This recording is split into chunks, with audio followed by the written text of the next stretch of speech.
Welcome to Anti-Aging Insights, where age is a state of mind and aging is a treatable condition. And now, here is your host, Dr. Teri Fisher. Hey there, and welcome to this episode of the podcast. Today we are continuing our journey into the trends of aesthetic medicine, and we are going to be focusing on something known as canceling age. This is one of the trends that has been identified in the Galderma Next report. And over the last couple of weeks, I have been speaking about the various other trends that they have identified as well. If you haven't had a chance to listen to those episodes, then feel free. I invite you to do so.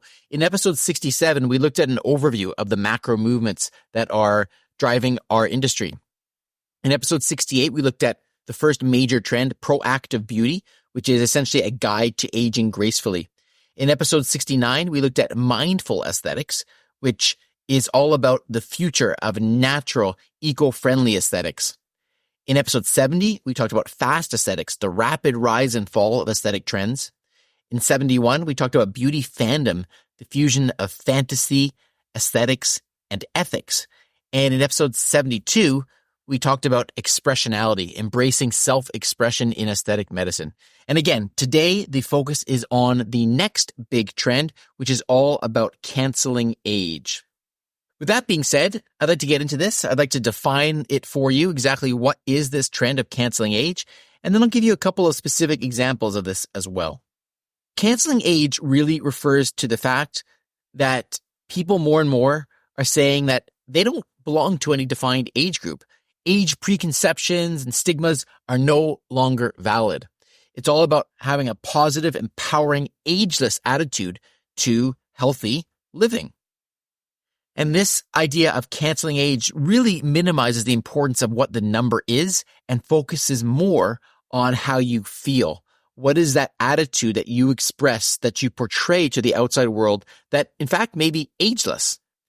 Nearly 72% of women globally said that they want to focus on looking healthy rather than looking younger.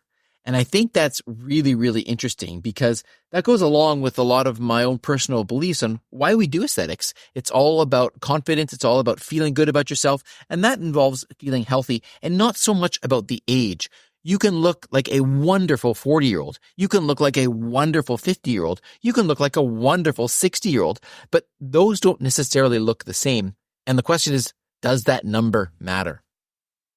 What's driving this trend? Technology. And technology specifically about healthcare and medicine, whether it's stem cell technologies, wearable diagnostic technology, biotechnology, all of these things are gaining momentum. And there are billions of dollars being invested into these various aspects of healthcare. As a result, people are living longer, healthier lives. And people want to feel good about their age wherever they are in that journey. This notion of age appropriateness is also becoming a way of the past. Language is shifting more towards preservation and pro-aging and age management and even agelessness. These are all the key terms that we are seeing. So with that being said, I'd like to share with you 3 different ideas that have been identified in this report that illustrate this idea of canceling age. The first one is all about the new 50-plus preservation. We're entering into an era where people no longer want to have this frozen face look. That's less desirable than the subtler alternatives, the subtler aesthetic treatments that can be done in an office. When we consider there's a lot more interest in biostimulating procedures, that is a real thing. And we are seeing people want to create that healthier look regardless of their age. The second example is something that has been referred to as beyond the face. Traditionally, aesthetics has often been thought of focusing on the face, and yes, that still is the case. However, there is growing interest in preserving and treating other areas that may reveal the age. It could be smoothing the skin on the back of the hands. It could be smoothing skin on the knees or tightening the underarms. There are even more niche areas that are gaining attention. The hashtag female rejuvenation has 6.7 million views already on TikTok. Similarly, males are looking at male rejuvenation. And there are different ways that all of these aspects, all of these things that make up what a healthy person is contributing to the direction of aesthetic treatments. The third way that we are seeing this is with regards to the example known as holistic approach. One of the trends that we are noticing is that people are desiring the ability to treat not just spots on their face, but rather the entire face, the entirety of the skin. We are seeing that people are seeking out treatments and procedures for longer lasting results and for a more holistic approach so that there is more focus not only on the treatment itself, but also on nutrition, on mental health, and other aspects that make us live our lives to the fullest extent possible. So what's next with canceling age?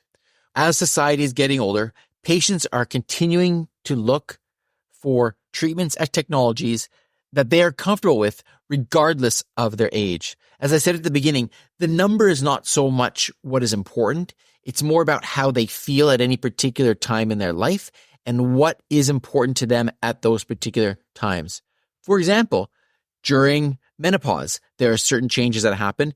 And at that time in a woman's life, she may choose to undergo treatments that help to make her feel better about where she is at that stage.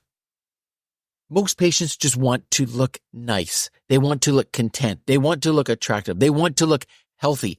And that doesn't mean that they're trying to look like a 25-year-old when they're 50. It means that they want to look like a fantastic 50-year-old. And I think that's the bottom line here. That is the ultimate message. Wherever you are on your life's journey, you have the ability, you have the right, you can have that desire to look the best that you possibly can at whatever age you are.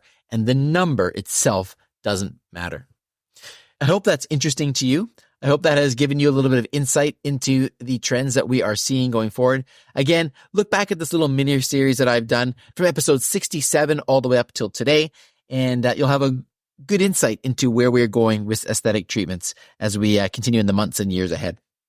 If you want to reach out to me and discuss any of this with me, feel free to do so. As always, I'd love to hear from the listeners. You can reach out to me on Instagram at Dr. Teri Fisher, DrTerifisher, or on my website, drterifisher.com. Or of course, feel free to book an appointment with me at Anti-Aging in Vancouver.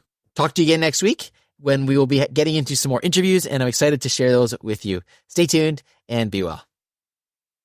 Thanks for listening to today's episode of Anti-Aging Insights. Stay tuned to discover more of the latest news, treatments, technologies, and developments in non-surgical cosmetic and anti-aging medicine. For more inspiration, to access the show notes, or to book an appointment with Dr. Fisher, Dr. Frame, or any of the other anti-aging professionals, please visit our website at antiagingvancouver.com. Until next time, stay inspired and live life well.